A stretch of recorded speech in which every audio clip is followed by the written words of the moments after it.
All right, y'all, welcome back. This is going to be lecture 4. So this is going to be the Cederman, Weidman, and Skretagledich piece from 2011.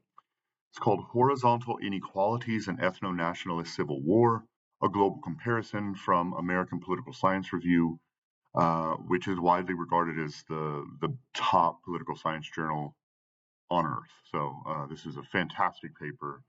Man, I wish I'd known about this paper when I wrote my dissertation because it touched on a lot of topics that my dissertation touched on. So, really cool paper. Uh, we'll dive into the intro, and basically, it is trying to revive relative deprivation theory, which is largely expounded by Robert Gurr in starting in 1970, and then most of his career, basically for 50 years. And Robert Gurr argues, you know, following a lot of former sociological or anthropological or even sort of Marxist literature on revolutions. He suggests that economic and political inequalities basically increase the risk of civil war, right? Through frustrated expectations about the future and social comparisons to other groups, right? Most modern, at least statistical studies, tend to either reject or to find basically no evidence for grievance-based theories or relative deprivation theory. We'll sort of say those vice versa, right? Um, Not vice versa, but like those are synonymous: grievance theory, relative deprivation theory, whatever you want to call it. But these are quantitative studies, right? These are statistical studies. Now, on the other hand, the qualitative studies that either look at like individual conflicts or sort of maybe a regional study, these sorts of things, they do find repeatedly that grievances between groups and inside of groups matter in revolutions, in civil wars, in minor skirmishes, in these sorts of things, right? And so the authors here, Cederman et al., are basically saying we want to reapproach this at least with new data so that we can test this argument yet again statistically. Because again, we find study after study after study that does case studies or qualitative studies, right, like thick description instead of statistics, find really good evidence for this, for grievance or relative deprivation, whereas statistical studies don't. So maybe there's a problem with the statistical studies, is basically their point. And they say one of the big problems for grievance studies is that there's not accessible data, or the data just doesn't exist, right? If you think of a lot of the ethnically divided societies, it's really hard to get data in, Central Africa or sort of the interior of Burma or Myanmar, whichever you prefer. So it makes it difficult to claim that we have good statistical data to cover to run these examinations upon. And they say, okay, in order to improve this sort of paucity of data on ethnic groups and ethnic conflicts and grievances, etc., we're going to combine two new data sets that had come out in 2011 or 2010-ish to get better coverage, right? And so we'll get geocoded data on politically relevant ethnic group settlement areas, right? So we'll actually get geocoded data on where ethnic groups reside inside of a state.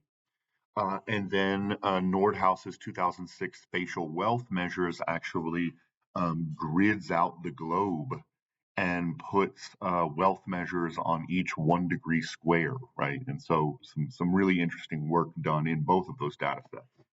And we'll talk about those in the future a little bit later. Okay, section 2, we'll talk about the literature review, right? Like most articles always have a literature review. What does the literature say about this topic as of now? And so he starts with Davies. in 1962, who finds evidence that revolutions can be caused by the gap between the aspirations of a group or its members and the reality on the ground. And then, of course, Gurr from 1970, his relative deprivation theory. And then we get Asamoglu and Robinson, which is a very famous piece from 2005, and then some others who say that conflict can be linked directly to sort of structural imbalances in society, such like income or land distribution. We know that land distribution is very important, especially in lesser developed states, right? Then he moves on to Moore and Scott. Moore in 1966 and Scott in 1976 are two sort of Marxist scholars who find that peasant rebellions are highly linked with unequal wealth allocation. And then he moves on to the statistical research. The statistical research, again, is largely devoid of statistical significance when it comes to the grievance argument, right? And then he moves on to sort of the post Cold War literature. And he says, Gurr, again, 20 years after his original work, finds an indirect link between grievance and conflict. And he finds that basically grievance increases the likelihood of ethnic mobilization, and then ethnic mobilization can then cause conflict. So it's an indirect effect. Um, then he says, okay, here are some studies that basically dispute the finding of Gurr with his post Cold War studies, right? So they mentioned Collier and Heffler, who are two pretty big skeptics of this idea of grievance theory or relative deprivation or whatever. And they use the University of Texas's Gini index. So the Gini index basically records inequality in a state, um, unfortunately is not broken down by ethnic groups. So it is just a random sampling of all the citizens in the state, right? The problem here that Cederman et al. Are saying is that, look, ethnic groups don't operate like that, right? We're not looking at the state level. The state level, just because you have high inequality in India, say, it doesn't tell us anything about the inequality between groups, right? And so he's saying the Gini index isn't really a great indicator, at least for this sort of work. And then Fearon and Leighton in 2003 also dispute the grievance theory using the Gini index. And so they move on and they say, okay, given all of this sort of skepticism, right? Why should we still be looking at grievance theory? Why is this still possibly fruitful?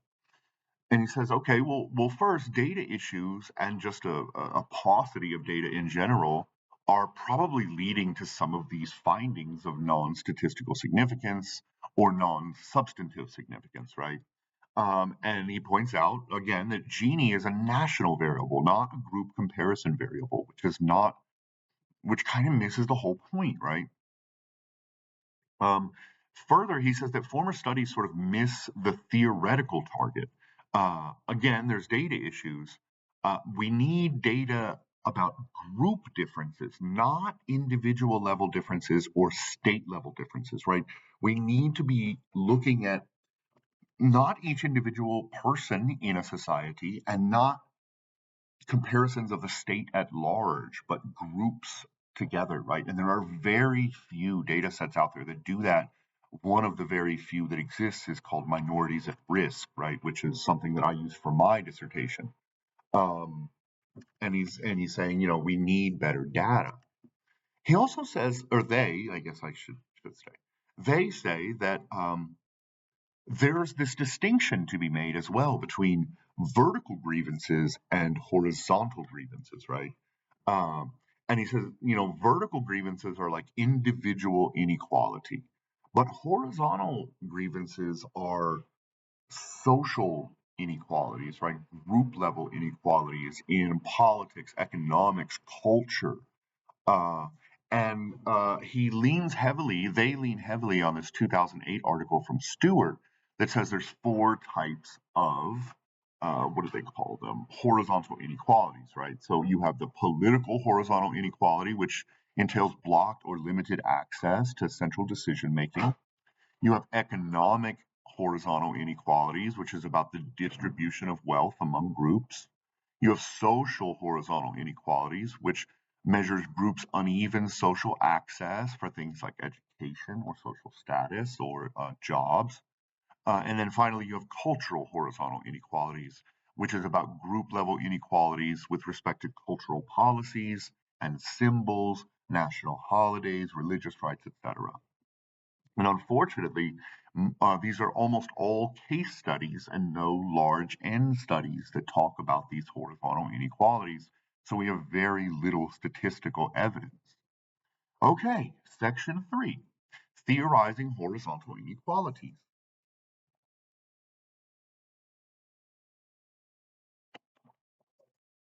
We should start, we should talk about the starting point assumptions, right? Most political science and economics paper have assumptions they make about society or groups or um, behavior, etc. And so you need to know these assumptions because they're important, right? So first, the first assumption is that ethnic groups are sort of naturally shaken out at different levels of political, economic, cultural, whatever power through historical pathways, right? Ethnic groups exist. History has sort of given some power, some lesser power, some oppressed, etc. Right? Like there are power imbalances between groups because of historical circumstances. I don't think that's an assumption that you can really even argue too much about, right? Number two, nationalism can further exacerbate these high and low level positions for ethnic groups because of state capture by ethnicities, right? So, as we learned in post Soviet states, that when the Soviet Union collapsed and you got a new, I don't know, 25 states or so through the stands and through Eastern Europe, um, some ethnic groups were able to sort of gain the reins of the state and use it against other ethnic groups, right? And so nationalism can exacerbate these problems. Number three, this paper will focus on only two dimensions of horizontal inequality, political and economic. And he says the other two are important, but they're harder to measure, and they probably have lesser theoretical strength, right? Whereas political and economic are pretty intuitively connected to conflict and discourse and things like that. Okay, so the steps in the argument, they say first, we postulate that objective political and economic asymmetries can be transformed into grievances through a process of group comparison driven by collective emotion. So basically, like group leaders say, look at them, look at us, and you start to coalesce around these comparisons or relative comparisons between groups. Second, we argue that such grievances trigger violent collective action through a process of group mobilization. So, like GER, they are saying it's a sort of intermediate step.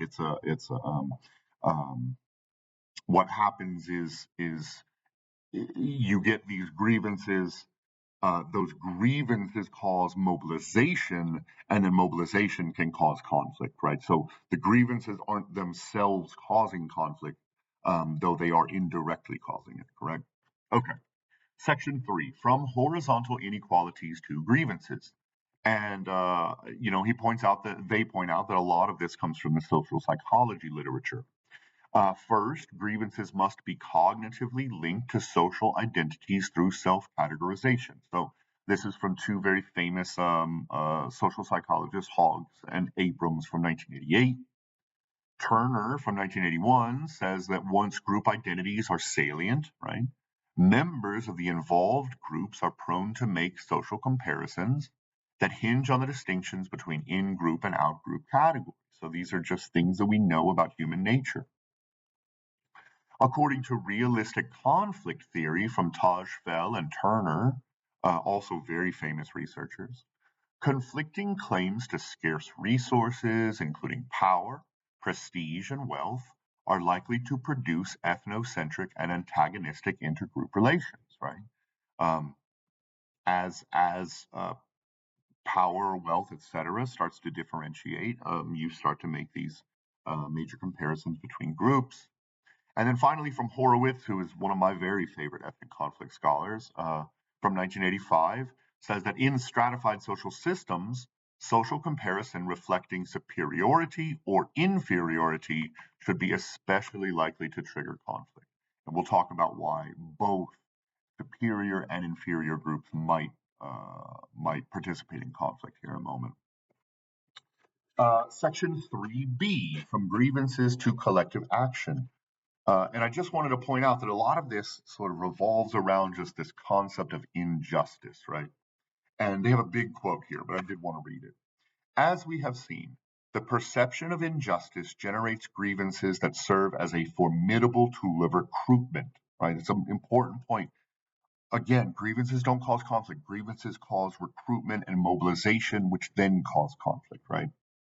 In addition, detailed studies of social movements, including those that fight civil wars, demonstrate that injustice frameworks play a central role in mobilization processes and are reflected in organizations' media messages and grassroots participants' justifications of action. Thus, rather than classifying inequality as a pure grievance factor, we view its impact as a mobilizational resource, right? And so we see this in American politics too, right? There's a lot of mobilization around race, um, ethnicity, uh, cultural ideas about how the state should be run, religion, all these sorts of things. Like they whip people up, they get people sort of bile up, right? And they're more likely to vote. Okay, section 4, deriving testable hypotheses on horizontal inequalities and civil war. So here is where they lay out their hypotheses, and basically they just say that economic inequality should increase the likelihood of war, political inequality should increase the likelihood of war. They should both separately and together increase the likelihood of war. Yeah, okay, section 5. Wait, where are we? Yeah, section 5, global data on horizontal inequalities and other dimensions. So here is where they really break down like what they did that was new and novel, right? And they said first, we took a whole bunch of data sets and smashed them together, right? We used a whole bunch of like brand new data sets. So first was Nordhaus's 2006 Econ data set. And this is a really cool data set because what it does is it breaks the globe into 1 degree squares by latitude and longitude, and then it generates economic activity data spatially so that these squares can be compared on economic output by purchasing power parity, right? And so you can look at every single square on the globe and give it a different economic output indicator, right? Because we know that yes, like the U.S. has a GDP, right? But like Wyoming doesn't produce as much as California or New York or Texas, right? Like there are hot spots and low spots when it comes to economic activity. And when we align those with ethnic groups and where they live, then we can learn new things about economic grievances. Okay. Unfortunately, the Nordhaus dataset is only available for a single year, 1990. So they have since expanded it, but at this point it was only there for 1990. Okay, dataset 2, the ethnic power relations, the EPR dataset. This is from Cederman, who is the lead author on this paper, and it identifies all politically relevant ethnic groups around the world and measures how access to state power differs among them in all years from 46 to 2005. So this is about executive access, right? Like, can you be the leader of the country?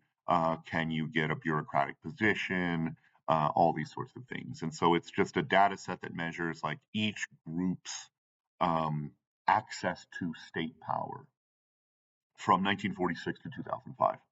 Okay, the third data set is called GeoEPR, and this basically geosyncs ethnic groups to the map so that they can tie them to the Nordhaus data set.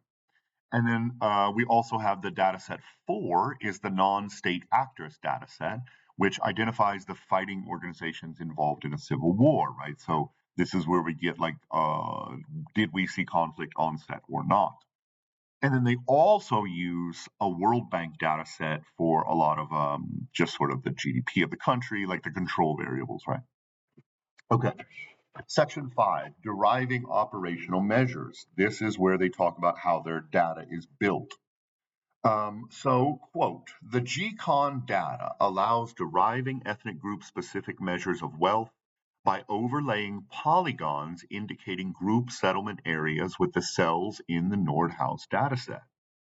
Dividing the total sum of the economic production in the settlement area by the group's population size enables us to derive group-specific measures of per capita economic production, which can be compared to either the nationwide per capita product or the per capita product of privileged groups. So this is really cool.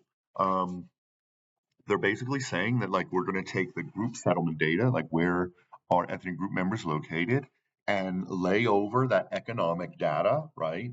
And then it will allow us to be able to compare the economic output of this group versus the entire state, right? So really cool comparisons to be made. So their very first independent variable is just an independent variable of economic inequality, and it's just a comparison of ethnic group one with the GDP of the state, right? Like what's the average income of the state. The second independent variable is political inequality, right? So this is that measure that captures like political access, right? The third is GDP per capita from the World Bank. And then the fourth is the number of excluded groups. The number of groups in a state. Okay, so section 6 is the empirical analysis. So basically, their main models, they run from 1991 to 2005.